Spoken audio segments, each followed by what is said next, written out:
Crystal Ball College Football. I'm your host, Grayson, and let's start off today with one of the bigger storylines from the weekend, as we always do early in the week. Oregon, they beat UCLA 45-30. UCLA had to, of course, go on the road to Oregon for this matchup, and Oregon kind of put together its most impressive performance of the year, and in a kind of game that was, in my eyes, a little bit of a tricky one, right? Because Oregon is at a place right now where they kind of have to be perfect the rest of the way if they want to potentially make a college football playoff. Obviously, they have hopes to win the Pac-12 first and foremost. You have this game and, of course, the Utah game a little bit later, so you really don't have a ton of opportunities to make statements, and they made a statement on Saturday. And it was extremely impressive. Dan Lanning, terrific job. I mean, for them to bounce back the way they have from that first game of the year, losing to Georgia the way that they did, they've looked so much better and so improved. And Bo Nix, I mean, everyone's talking about him as one of the best stories in college football. Of course he is. I mean, that's obvious, right? That's one of the most obvious statements you can make. And it's very true, though. Because of what we saw from him at Auburn, we saw a lot of inconsistencies. We saw a lot of games where he's getting swarmed by the opposing defensive line and where he doesn't have a ton of talent around him, and he didn't look great. So now at Oregon, you can tell he feels totally comfortable in this offense, and they've really tailored things around him to make sure that things are just easy.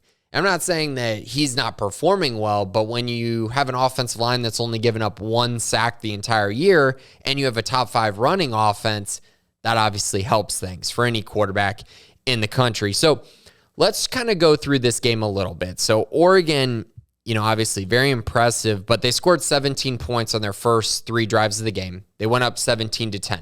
Great start. I know you're only up by a touchdown, but they were able to move the ball really efficiently. UCLA was moving the ball as well, but it just felt like Oregon was going to kind of do whatever they wanted offensively in this game, and then they kicked the onside kick. Onside kick happens. It's 24-10. Oregon scored pretty much immediately after that. They gave up a field goal to UCLA, and then they scored another touchdown. So it's 31-13 at halftime, and you're sitting there going, okay, so Oregon's had the ball 5 times, and they've scored 31 points. Is UCLA going to get any stops in this game? And for the most part, no. The answer would be no. UCLA hit a field goal to start the third quarter, and then I felt like this next drive was the most impressive. So it's 31-16. It's still a 2-score game at this point. And you kind of felt like, okay, if UCLA's defense is going to get a stand, it's going to be right here. If Oregon's going to put this game away, it's going to be here. And basically no surprise. 15 plays.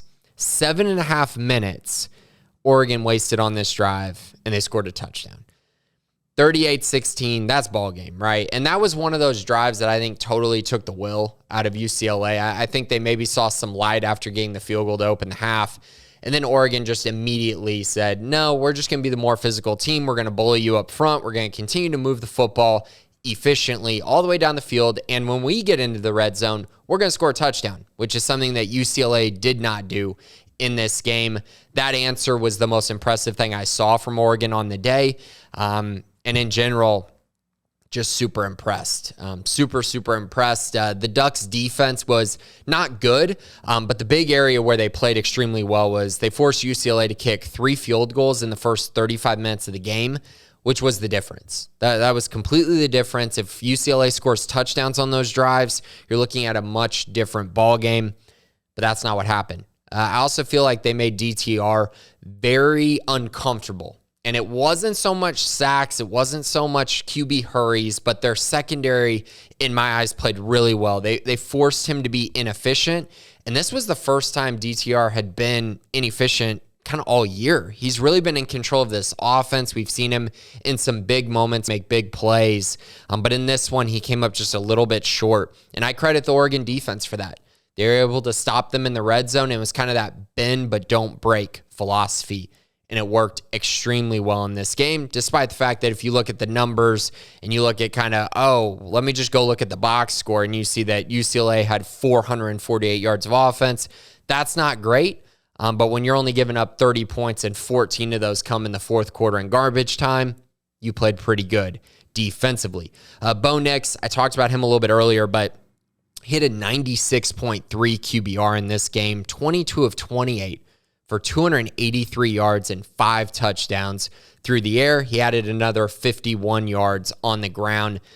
Just extremely efficient. And like I talked about, this offense line has been great. They're running the ball effectively. They have good weapons with Bucky Irving, Chase Cota, and Troy Franklin. They're really able to challenge defenses. And Bo is making throws and making plays, and his elusiveness in the pocket and elusiveness in the run game, I think, has been huge for them as well to control games and move the chain. So very impressed with Oregon. And now you look ahead, right? Obviously, we're always going to look ahead and see kind of what's next for this Oregon team.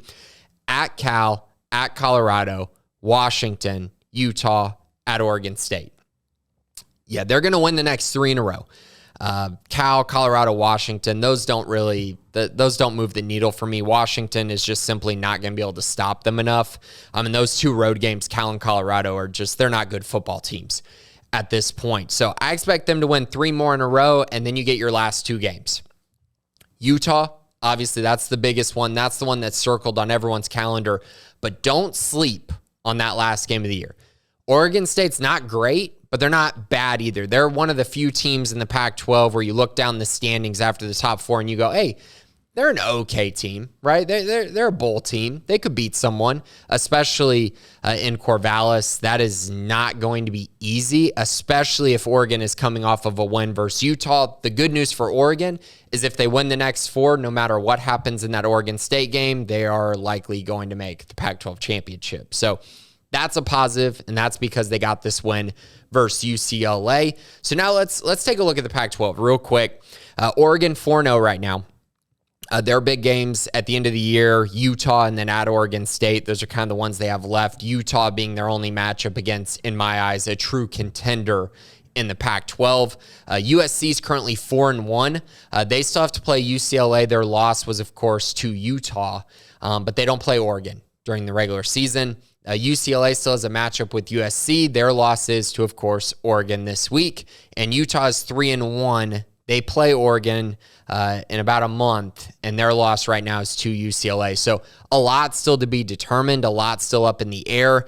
As I kind of look at it, if Oregon's able to win out here, it's likely going to be, or not likely, it is going to be the winner between USC and UCLA who will meet them in the Pac-12 championship. If they lose that game to Utah, that opens up things, and that would make things extremely interesting in the Pac-12. But in general, Oregon's put themselves in a great spot. Great spot to make the Pac-12 championship. Great spot to win out from here on. There's a great chance for that, especially with the schedule they have coming up.